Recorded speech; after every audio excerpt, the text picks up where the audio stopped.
Hi folks, picking up right where we left off yesterday, we were in the middle of trying how to learn how to make money from public speaking. We were actually discussing the functions and types of the introduction for the public speech.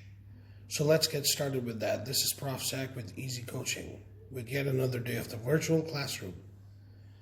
So, what are the different types of introductions that can be?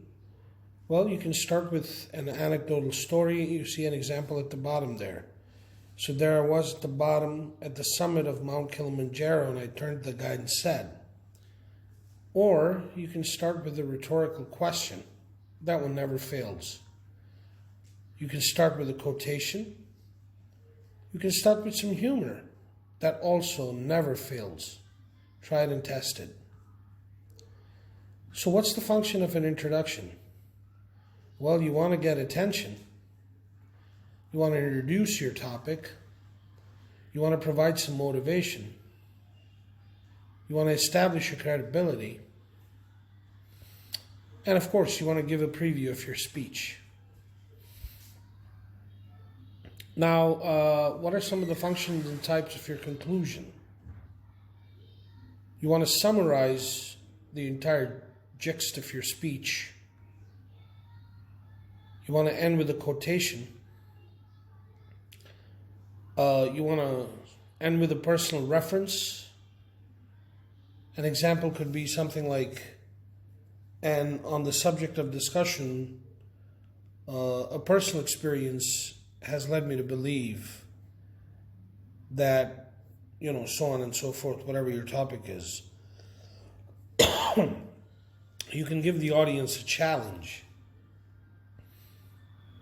You can offer them a vision of the future.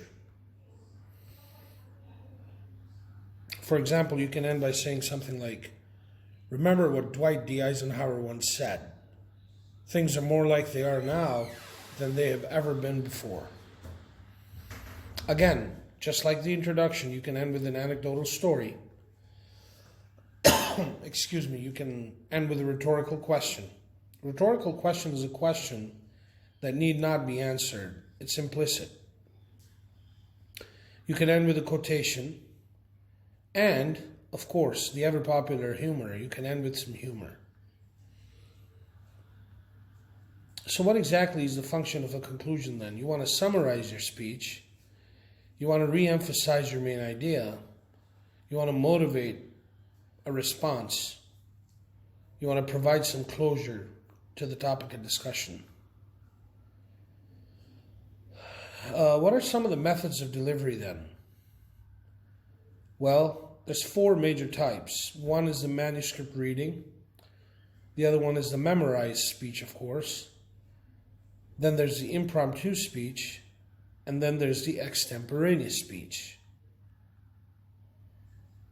In the beginning, you want to walk calmly with confidence to the front. Nobody needs to know you're nervous. You're the only one who knows that. You want to establish eye contact regularly. You want to naturally smile. You want to deliver a crisp introduction, something that gets attention right away.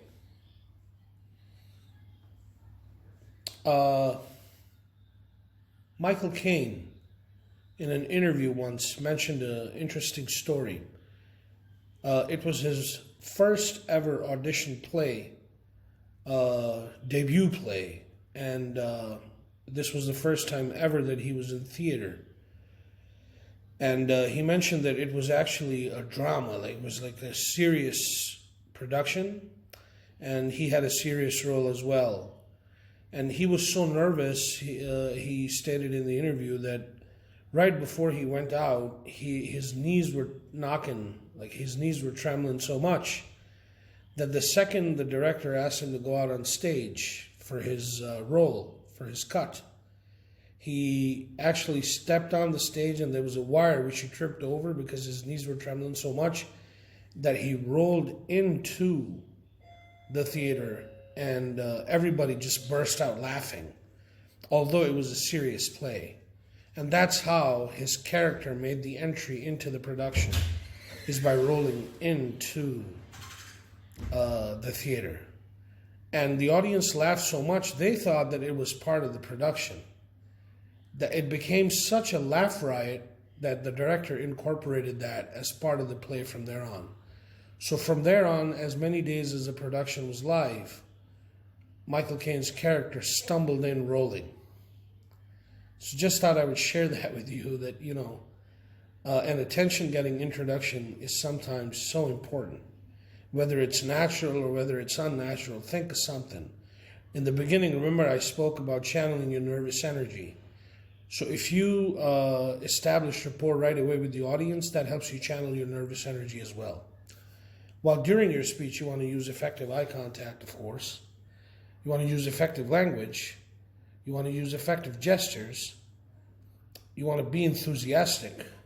That goes without saying. You want to use a conversational style. You want to use notes as needed. And in the ending, you want to frame the speech. You want to pause before returning to the seat. Necessarily don't have to ask for questions right away. Accept the applause graciously. What are the elements of vocal delivery?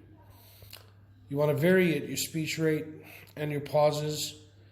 You want to maintain a high pitch or a low pitch depending on the acoustics and the size of the hall. So you want to maintain a steady volume. Your inflection and pitch has to be consistent. Raise it where required. That ties into that kinesics and proxemics things we have been consistently speaking about now. You want to maintain a good quality of voice. Your pronunciation and articulation has to be smack on. What are some of the elements of physical delivery or body language? Your appearance has to be appealing. Your posture has to exude positive body language. Your facial expressions have to exude positive body language. Your eye contact has to be regular. Your movements have to be in alignment with the language of the speech. Your gestures have to be consistent as well, so on and so forth. While rehearsing your speech, you want to recreate the setting. You want to practice without memorizing. You want to time your speech well.